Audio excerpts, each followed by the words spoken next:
শুরুতেই তোমাকে একটা কথা বলি, এই পৃথিবীর সকলের কাছে তুমি ভালো হওয়ার চেষ্টা করো না।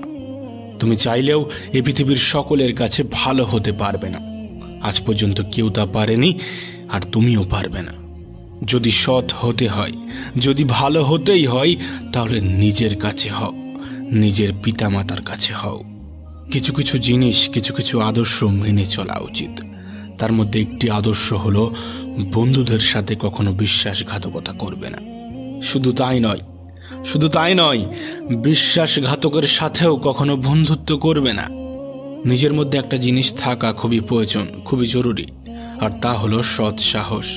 যদি ভুলকে ভুল এবং ঠিককে ঠিক বলার সাহস তোমার মধ্যে না থাকে, তাহলে তোমার মধ্যে সৎ সাহস এবং ক্ষমতা কোনোটাই নেই। তোমার সাথে তোমার রবের সম্পর্ক সব থেকে বেশি গভীর হওয়া উচিত। এই পৃথিবীতে এমন একটা সম্পর্ক থাকা অত্যন্ত জরুরি, যার সাথে আমাদের মনের দুঃখ, কষ্ট, অভিযোগ সমস্ত কিছু নির্দ্বিধায় বলতে পারবো।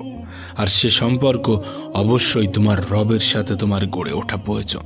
তোমার রবের সাথে এমন একটা সম্পর্ক গড়ে ওঠা অত্যন্ত জরুরি। মনে রেখো, এই পৃথিবীতে সব থেকে বেশি দ্রুত কাজ করে মানুষের প্রার্থনা। হ্যাঁ, মানুষের প্রার্থনা মুখে আসার আগেই তা সৃষ্টিকর্তার কাছে পৌঁছে যায়, মুখে আসার আগেই তা রবের কাছে পৌঁছে যায়। কখন বুঝবে, কিভাবে বুঝবে যে তুমি ঠিক রাস্তায় আছো নাকি ভুল রাস্তায় আছো? মনে রেখো, যখন মানুষ তোমাকে নকল করতে শুরু করবে, তখন বুঝে নিও তুমি জীবনের সফলতার দিকে এগোচ্ছ। তুমি সঠিক রাস্তায় আছো, তুমি ঠিক রাস্তায় আছো। এই পৃথিবীতে তুমি যতই ভালো হও না কেন, কারোর না কারোর গল্পের খারাপ চরিত্র তো তুমি হবেই হবে। এটা বাস্তবতা, এটা সত্য কথা। জীবন এবং মৃত্যুর মধ্যে একটা বৃহৎ পার্থক্য আছে। যার কোনো গ্যারান্টি নেই, তার নামই হলো জীবন, আর যার ফুল গ্যারান্টি আছে, তার নামই হলো মৃত্যু। মনে রেখো, তুমি যদি সুখে থাকতে চাও, তুমি যদি আনন্দে থাকতে চাও, তাহলে অন্যের উপর নির্ভরশীলতা ছেড়ে দাও।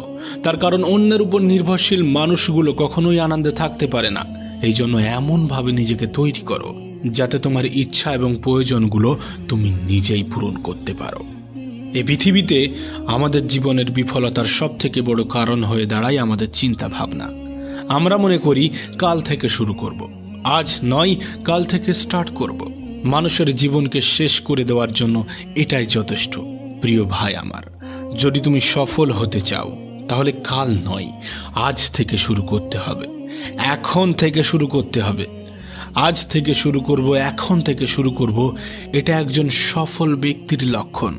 আর তুমি যদি সফলতা পেতে চাও, এ লক্ষণ তোমার মধ্যে ফুটিয়ে তুলতে হবে, এ লক্ষণ তোমার মধ্যে জাগিয়ে রাখতে হবে। একটা বইয়ের কাভার পেজ দেখে যেমন বইয়ের ভিতরে কি আছে তা জাজ করা উচিত নয়, ঠিক তেমনই মানুষের চেহারা দেখে সেই মানুষটাকে জাজ করা উচিত নয়। তার কারণ মনে রেখো, চেহারার তুলনায় বড় মুখোশ এ পৃথিবীতে আর কিছু নেই।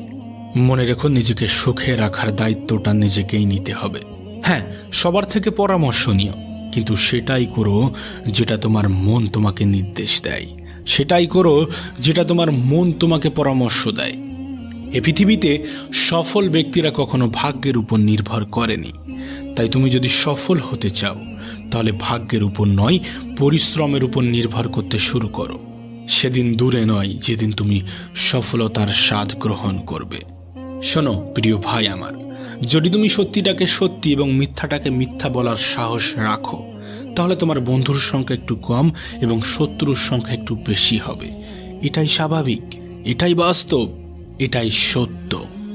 মনে রেখো, কাউকে না চিনে তাকে বিশ্বাস করা এবং পরিশ্রম ছাড়া কোনো কিছুর আশা করা, উভয় ক্ষেত্রেই বিশ্বাস ভাঙার সম্ভাবনা প্রবল। তোমাকে আগেও বলেছি, এখনো বলছি, সকলের মন জয় করতে চেও না। অপরকে ইমপ্রেস করার কোনো প্রয়োজন নেই, বরং নিজেকে নিজে ইমপ্রুভমেন্ট করতে থাকো।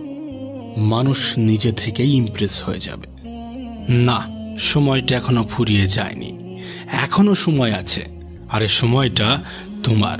তুমি চাইলে সময়টাকে সোনার মতো মূল্যবান বানাতে পারো, আবার তুমি চাইলে সম্পূর্ণ সময়টা ঘুমিয়ে কাটিয়ে দিতে পারো। এটা তোমার উপর নির্ভর করছে তুমি তোমার সময়কে কোথায় ইনভেস্ট করবে। অবশ্যই সময় তোমারও মূল্য দেবে যদি তুমি তার সঠিক ব্যবহার করো।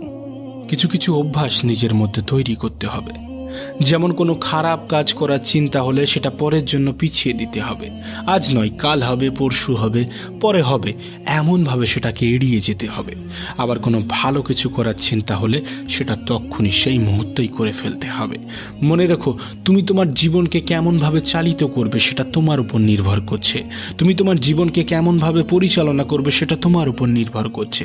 আর এসবগুলোর উপরেই নির্ভর করে তোমার জীবনের সফলতা।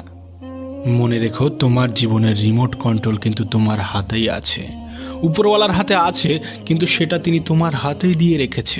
অনেক সময় পরাজয় স্বীকার করতে মন চাইবে, কিন্তু পরক্ষণে নিজেকেই নিজে মনে করিয়ে দিতে হবে অনেকগুলো মানুষকে এখনো ভুল প্রমাণ করতে বাকি আছে, অনেকগুলো মানুষকে এখনো জবাব দিতে বাকি আছে, অনেকগুলো মানুষের চিন্তা ভাবনা পরিবর্তন করতে বাকি আছে। এ পৃথিবীকে অনেক কিছু দেখানোর বাকি আছে। হ্যাঁ, নিজেকেই নিজে মোটিভেট করতে হবে। এ সমাজটা একটু অন্যরকম, এ সমাজের মানুষগুলো একটু অন্যরকম। সময়টা এমন হয়ে গিয়েছে, সমাজটা এমন হয়ে গিয়েছে যে একজন মানুষের সরলতা অন্যরা বোকামি বলে মনে করে। তুমি কিন্তু আলাদা, তোমার চিন্তা ভাবনা কিন্তু আলাদা। সেই সকল মানুষ যারা নেগেটিভ চিন্তা রাখে তাদের থেকে নিজেকে আলাদা রাখার চেষ্টা করতে হবে। এছাড়াও আরও দু একটা জিনিসের উপরে তোমার ধ্যান রাখতে হবে, যেমন অহংকার। অহংকার খুবই বাজে একটা জিনিস। মানুষের পতনের সব থেকে বড় কারণ হয়ে দাঁড়ায় এই অহংকার। মনে রেখো, নিজের বয়স এবং টাকার উপরে কখনো অহংকার দেখিও না, কারণ যা কিছু গোনা যায় সেটা একদিন শেষ হয়ে যাবে। নিজের জীবনের উপরে কখনো রাগ দেখিও না, তার কারণ তোমার মতো জীবন পাওয়াটা হয়তোবা অন্য কারোর স্বপ্ন।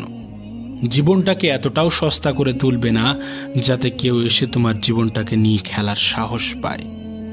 শেষে একটা কথাই বলবো, জীবনটাকে দুইভাবে উপভোগ করা যায়, জীবনটাকে দুইভাবে উপলব্ধি করা যায়। এক, যেটা তোমার সেটাকে অর্জন করো, যেটা তোমার সেটাকে অর্জন করো। দুই, যেটা তোমার কাছে আছে সেটাকে পছন্দ করতে শুরু করো। এবং সর্বোপরি নিজের প্রতি বিশ্বাস রাখো। বিশ্বাস রাখো নিজের উপর, নিজের রবের উপর।